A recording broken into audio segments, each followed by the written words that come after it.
Hello.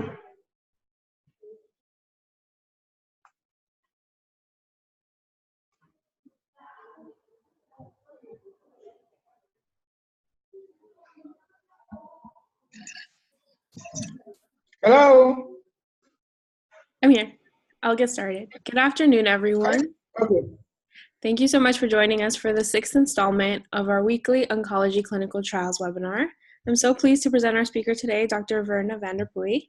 Dr. van der Pooij is a radiation and medical oncology physician with over 20 years of experience in treating cancer patients, training young physicians, nurses, and other allied health workers and researchers in cancer in Africa. She currently practices at the National Center for Radiotherapy, Oncology, and Nuclear Medicine at the Korobu Teaching Hospital in Ghana. Her special interests are female cancers, palliative care, genitourinary and gastrointestinal, and combination chemoradiation in general. Dr. van der Pooij is an active member of various international cancer organizations and serves on committees which influence care and research, including the World Health Organization, the American Society for Clinical Oncology, European Society for Clinical Oncology, and the African Organization for Research and Treatment in Cancer, for which she is currently the Secretary-Treasurer. Dr. van der Pooij aims to improve delivery of academic content to African practitioners and researchers on the continent. She also intends to move forward the agenda of implementation research. Her contributions to research currently stands at 48 peer-reviewed articles and 10 textbook chapters, authored or co-authored, which highlight the challenges of cancer care in Africa, and she has consulted on 7 technical documents and reports. Without further ado, here is Dr. van der Pooij. Hi. Good afternoon, everybody. Can you hear me? Hello? Yes. Good afternoon. Can you hear me? Yes. Can I go ahead? Yes, please go ahead. Okay. So our talk today is about why do we need clinical trials in Africa and what are the possible hindrances? What do clinical trials do? They do answer questions about the biomedical and behavioral influences of devices, medication, or any other health intervention. They measure safety, efficacy, and outcomes of different interventions. For many years, the quality of care in most parts of the developed world are driven by clinical trials. Example is the rapidly changing landscape in cancer care outcomes. From new drugs, and indeed we've noticed about a 10% upward improvement in cancer diagnosis, even for cancers with very poor prognosis like hepatocellular and pancreatic cancer. So obviously, we're doing something good here. Clinical trials actually leverage gaps in access to care, especially for places without that many resources, in return for data and growth of companies, not negatively, but actually to improve our health infrastructure and also to improve the quality of care of our patients. So it's a win-win situation. Why do we need clinical trials in Africa? We have a very high current burden of disease and very high mortality rates, not just for cancer, but in so many other things like infectious diseases, maternal mortality, diabetes, and just name it. And we know that high-risk groups are quite underrepresented in clinical trials. In fact, less than 10% of high-risk groups are not included in clinical trials. So of course, this means that we don't know how effective these treatments are and what are the consequences of these treatments on our populations. So by improving clinical trials in Africa, we're able to answer these questions and better tailor our needs. In most of our countries, pharmacovigilance is not structured. So with the aid of clinical trials, we are going to be able to tell exactly what our needs are and what actions we need to do and how we need to improve drug-related issues within our countries. We also have a paucity of disease database to inform interventions. So again, this gives us the chance to improve our documentation and our outcomes. We don't have anything usually to give outcome measures. We really don't measure our responses to treatments, effects on the community, toxicities, and I think this is a great way to do that, to improve the health system. We have a very large genetic heterogeneity in our populations. I think it's one of the most heterogeneous in the world. And so, of course, it means that these drugs and these interventions act differently. on different populations. And the only way to find out is to study it, because one size does not fit all. And this is also the beginning of personalized care, by finding exactly what works in which populations. We also have to support the evidence that these interventions work within a certain group of people in communities. We have to support the evidence of the new interventions to reduce mortality, because sometimes these interventions work, but the toxicities on our societies are negative. So these are the only ways we'll be able to find that out to improve these. In the end, we also improve our health infrastructure, because we need a lot of strength to be able to comply with the strict regulatory mechanisms of these clinical trials, bringing it to par with developed countries. We improve our knowledge by going through these clinical trials. So I think we also win a lot in that direction. This is a slide I got from the clinical trials access in May 2018, looking at the regions and the number of trials that have been done across the world. As at then, it stood at almost 2 million, almost 3 million studies worldwide. Now, the next is North America, was almost half of these clinical trials. Then followed by Europe.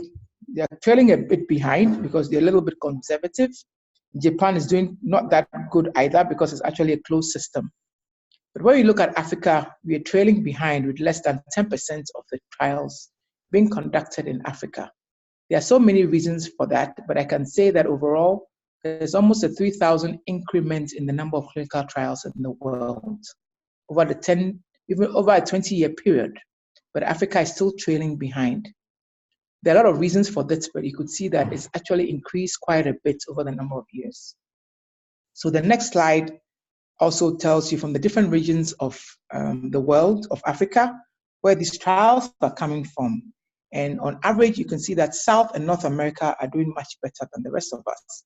So obviously, this is actually related to the economic strengths. So most of these two parts of Africa actually have a lot of upper middle income status compared to the rest of us. So it's about health infrastructure, it's about the strength of education, and then health budgets. And when you come to West Africa, Ghana is leading, but it's still not that great, followed by the rest of the countries. Looking at the size, some people should be doing better than others. But overall, I'll say it's getting so much better.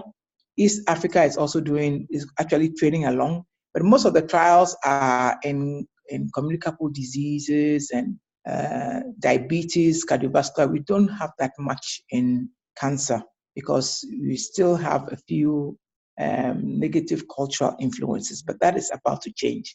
At the same time, a lot of pharmaceutical institutions are noticing that they could get a lot more from Africa because the cost of doing business in Africa is supposedly cheaper, and we are eager to improve our outcomes, improve our health systems.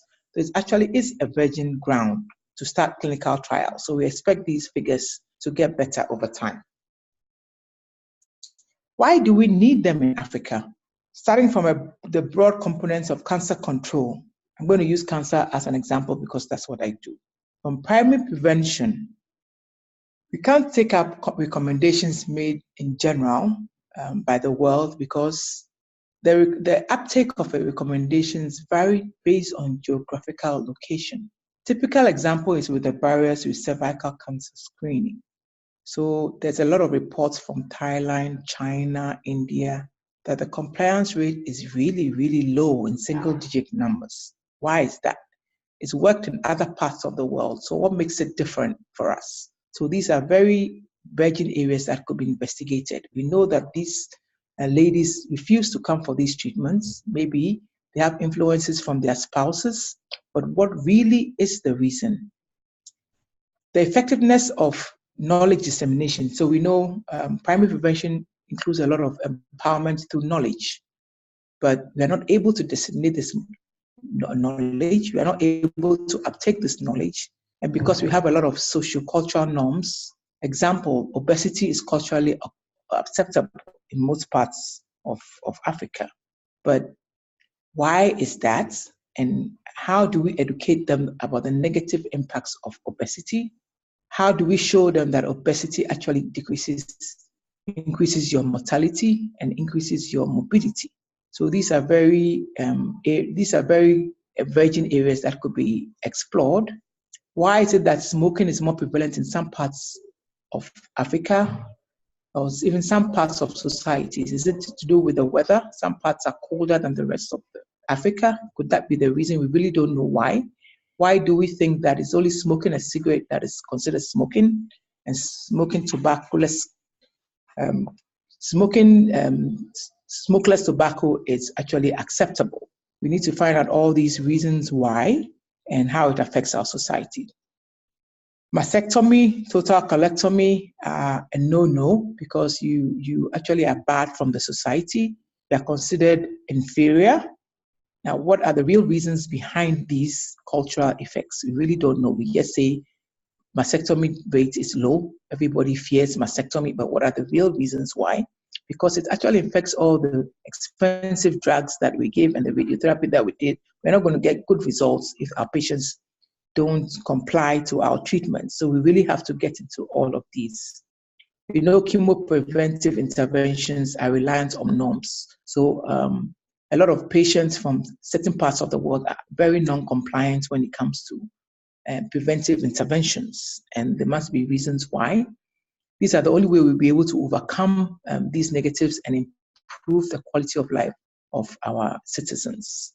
Genetic counseling is the new kid on the block, genetic testing. But then we realize that we have a lot of negatives in our communities among our patients. And I have very personal experiences where I try to counsel genetically because they have a family history. I can't even go towards testing because it's too expensive. So I'm trying to use education to get them to come forward. But immediately I bring up the topic of genetic counseling, they don't even come back to my clinic anymore. So these are areas that we need to concentrate on. We have a lot of things that we need to research into to improve our knowledge base and our interventions. Let's go on to secondary prevention. We have very low screening compliance, like I said. Early diagnosis does not augur well because we have a religious bias, so you can't accept that you have a lump that's most likely to be a cancer. So that is the first problem. We've talked about cervical screening. We talked about the screen and treat approach, and that came about because a lot of the women were not coming back for their second visits for treatment. So the best thing is to do it in one sitting, and we are yet to see the outcome of that, whether it improves the compliance rates. Example is the HPV vaccination. I get if we didn't check the serotypes in different parts of the world, we'll all just be stuck to the single original vaccine. But through research, you've been able to find out that there are different serotypes and we need pentavalent vaccines in different parts of the world to be able to reduce our burden for cervical cancer. Those are typical examples. We need implementation research to be able to tailor these recommendations to our geographical regions and ethnic populations to improve the efficacy of cancer control measures associated with behavioral change. Unfortunately, it's a big part of what we do. Looking at primary prevention is almost about the same thing. So let's look at diagnosis. Factors that influence decisions will help us to alter our health-seeking behaviors. People just don't come to the orthodox health institutions, and this actually affects the quality of care of citizens of our continent in general, and not just for poorer regions of the continent, but also North and South Africa also experience, mainly in the low-income group, and indeed sometimes even the high-income group. We have a lot of people who believe in alternative medications that can actually adversely affect their health. Example is the average size of tumors are actually much, much higher in parts of Africa than other parts of Africa, and we need to be able to do something about it. Early onset of breast cancer diagnosis in some regions versus other regions. There are also geographical variations based on the diets and so many other factors. And examples in the hematological parameters, that is the laboratory tests The levels are much lower in other parts, so it also affects the way we manage our treatments. And these are areas that could be explored to inform decisions on how we manage our patients, not just for cancer, but for anything else. Looking at treatments, the efficacy of interventions, especially drugs, is dependent on many factors. Compliance, unfortunately, is varies by race and ethnicity. The pharmacodynamics and kinetics also affect how a drug is able to reduce your burden of disease. We have dietary interactions with drug metabolisms. We have pharmacogenetics, because our heterogeneity is a gold mine for us to explore how these drugs act on our systems and be able to inform us to adapt to the evidence-based intervention. A typical example is capecitabine for breast cancer. The toxicities are different based on different ethnic parts of the world. We know that for sure, but not a lot have been explored in Africa. The safety of most drugs interventions are not studied in Africa because the kinetics, single neoplasms, single nuclear polymorphisms, resistant genes vary by ethnicity. So these are very important things. So generally, I don't think it's fair to start a medication when it hasn't been tested in the community. It has a lot of negatives to it. And post-marketing surveillance is key to monitoring outcomes and feedback. It's something that we don't really explore. Looking at palliative care, we have a lot of social-cultural interactions with health interventions. We have different pain thresholds depending on the geographical area, ethnicity, different populations. That will help to inform the way we manage our patients. And even kinetics of pain medication also vary. So we need to explore all these areas. So there's really a lot that we can gain from clinical trials in Africa. Again, with survivorship, we have challenges with survivors, the role of the survivor in healthcare delivery, rehabilitation interventions, and stigma, of course, is a big thing to deal with. What are the possible hindrances to clinical trials in Africa? Let's look at the finances. We have weak health budgets that do not encourage research because we just barely go by with what we can afford. And a lot of reliance is on communicable diseases because that's what we can see. So that makes it a little bit difficult for us.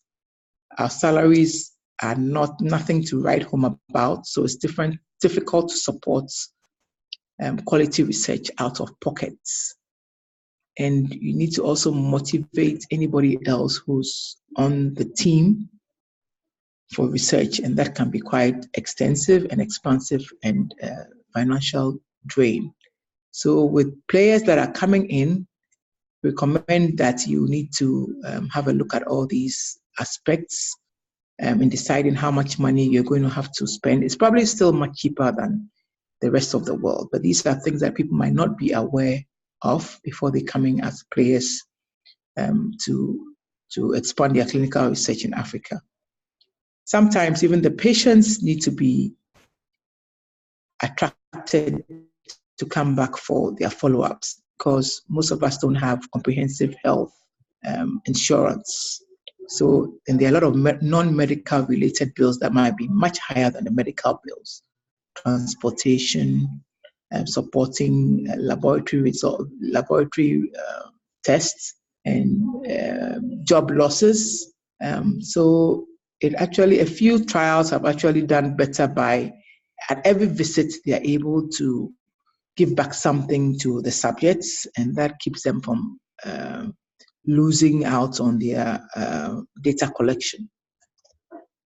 At the conception of a clinical trial, we have to make sure the concept is culturally acceptable to the community. So you have to really have a strong team, including local content, to advise on what can be done within in that institution. Our ethical review processes are quite strict. I know for many years, everybody just assumed that the laws in Africa were lax. But I think most people are becoming smarter, and also we're becoming more like a global village. So everybody copies from the other person. Sometimes some of the rules actually are negative, even those of us who are local researchers. But it's very difficult to circumvent this. and they are also institutionally specific. So what goes for one institution might be different from the next institution. The costs of administration might be quite high, usually underestimated. So ethical reviews can cost anything from $1,000 to $2,000 to as low as $300. So you need to investigate all of this. Now, ownership. So who really owns the study? Is it the international or the local team players? So there's been a lot of negativity with the way it's done, but I think a partnership makes it look better. Or else what goes down, it sounds more like they just come to take away from us, and it should not really be that way. It should be hand in and hand out, so everybody gains, from it, because we also learn from the process. We agree, but the PIs also need to show something for this, and they would like to be documented as primary team players with this. So that usually comes out as a really sticky point. Many institutions are willing to partner to improve reputations and standards, so they are hungry to collaborate. But at the same time, you should be aware of the rules and regulations and the cultural norms of whichever area you're coming into to play. Consider health system strength and planning. So if you have a very weak health system, it means you have to put a lot into the infrastructure to bring it up to par to what you really want to get out of it. For a typical example is a -80 deep freezer. It seems to be quite scarce in these parts of the region. And that might be something that you have to do. And also training of staff, laboratory. Very few laboratories are actually ISO certified. So you probably have to go around to make sure that you have the right laboratory with the right skills. You might have to bring up a generator. All these need to be itemized in your budgets to be able to make sure that you don't have any surprises. Human resource. You need to identify partners with the right background and zeal. There's no other way to go around that. So you have to make sure you choose wisely. Ideally, you should go for people who have a research background, but I think training also works to some extent. You need to develop teams for successful execution.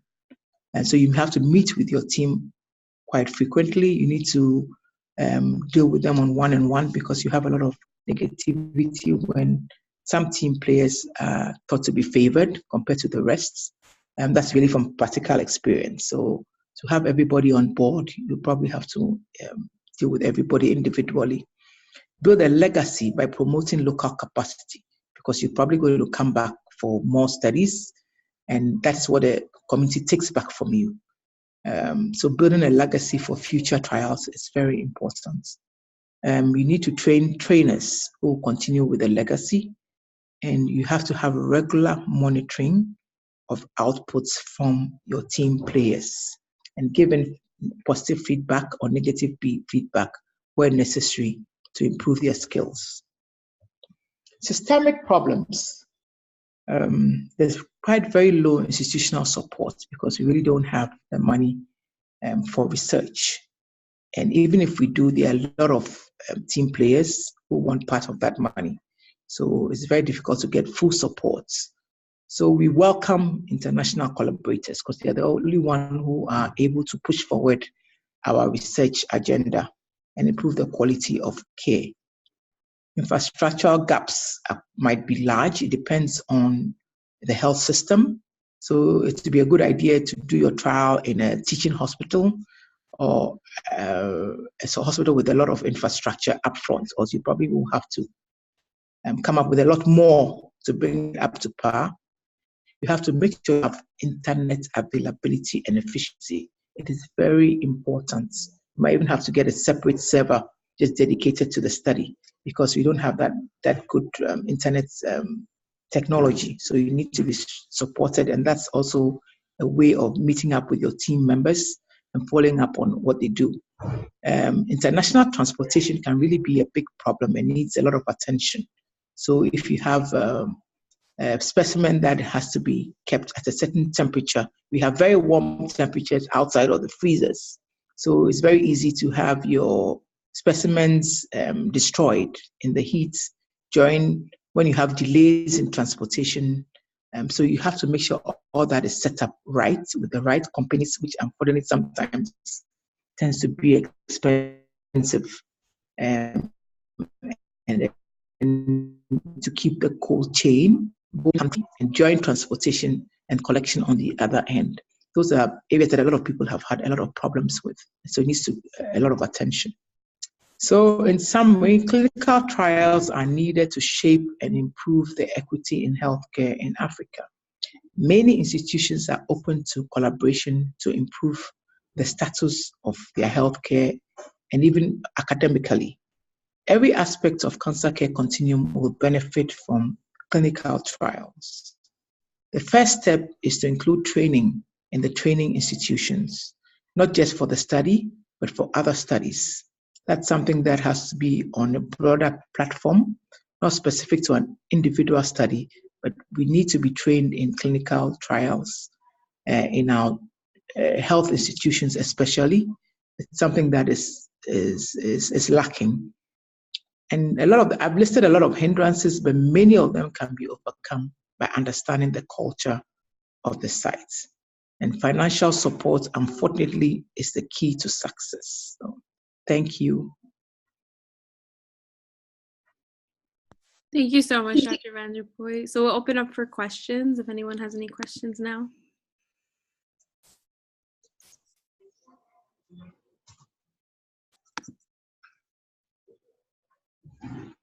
Thank you. This is Sam. Thank you very much for that really, really wonderful discussion. I was just wondering, from your experience, when you initiate discussions, do you know whether people who want to participate in trials have access to articles that could prepare them to actually be investigators, so that they know which products are out there for study, and whether those products could be relevant to their populations? Or do you find that when you go there, you have to inform them about the new discoveries, the relevance of those discoveries to their populations, and the opportunity for them to collaborate? In other words, are people prepared? Do they already have the information when you go in with your idea? Okay, yes. So your question is very important. So I think that also informs, ideally, your choice of institution for these trials. So if it is in a small non-academic hospital, you probably have to start right from the bare roots. But if it's in an academic institution, most of the players actually, maybe not all of them, but at least the physicians who are specialized in that area actually do really have a good background knowledge of what you're talking about. So, but then ideally, it wouldn't be all the team players, so you still have to educate everybody with support. Of course, we always want to hear from local personnel as well. So then your supporting PI or whoever you are collaborating with can also help with the education, identify the right people who understand what you're talking about and of your study on the population and outcomes. So it actually does depend on where you are starting which sites you're starting your trial from. That is the biggest headache, I think. Thank you. It is a big headache, but it also seems like it could skew where people go for trials, not necessarily yes. Where the populations that need those trials might be located, but where you have sophisticated investigators who might understand what you're talking about. Yeah, but like I said, most is something that really can be done. I think it shouldn't really be a hindrance. It will probably longer. It takes longer, but it shouldn't be an hindrance, really. Because once you have the institutional support, it's easy to continue.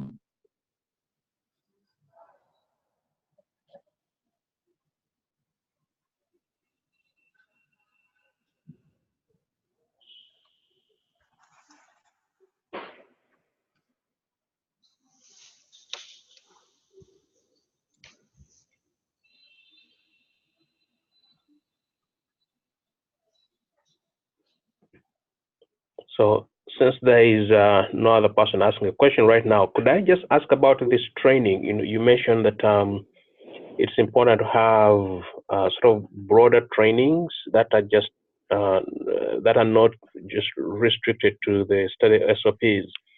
So these broader trainings that would help strengthen institutions for the current study as well as the future studies.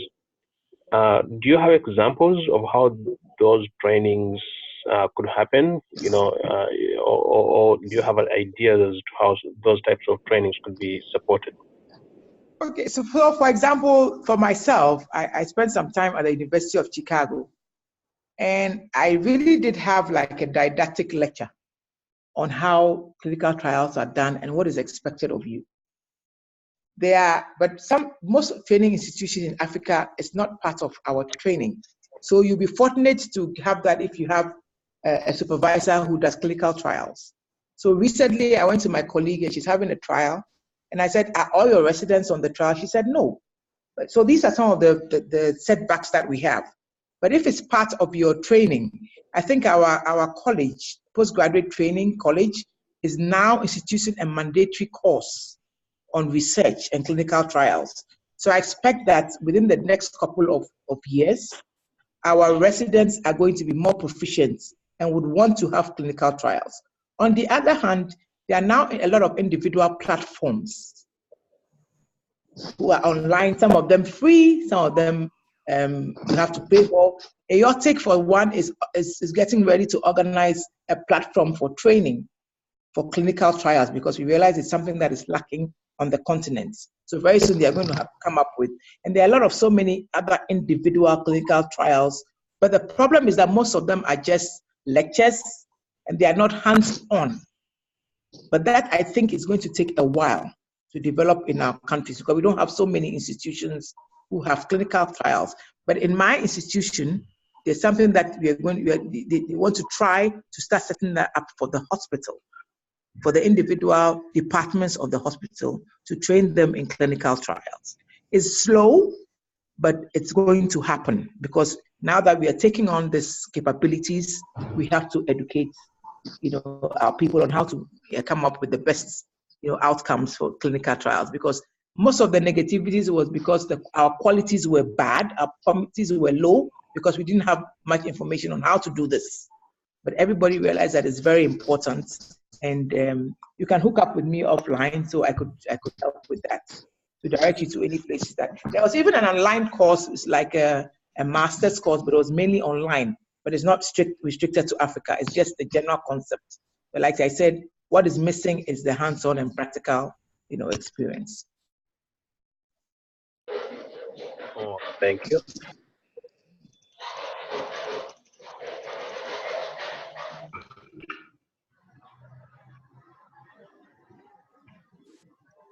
Are there any other questions?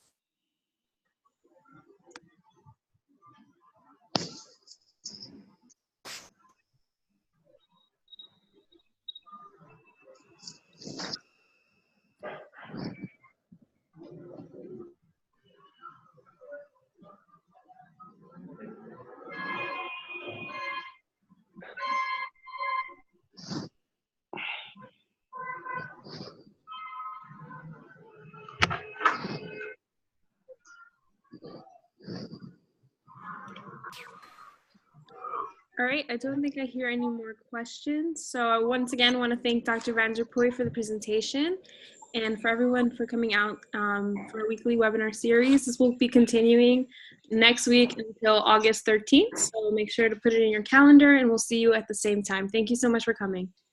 Thank you. Thank you.